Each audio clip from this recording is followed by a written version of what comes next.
Here I have iPhone SE 2022, and today I'm going to show you how to enable camera location tags on this device.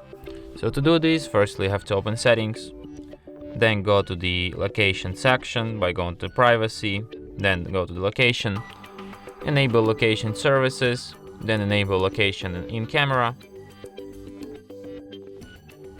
And now when you enabled camera location there, every photo you take will be marked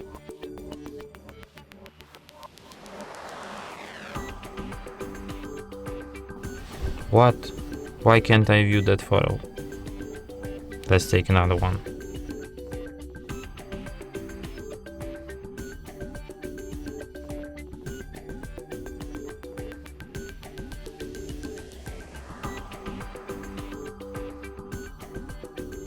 Okay, so here I have this photo,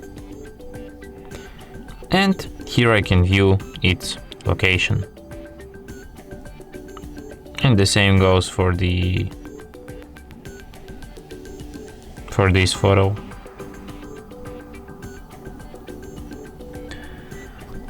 And that's it.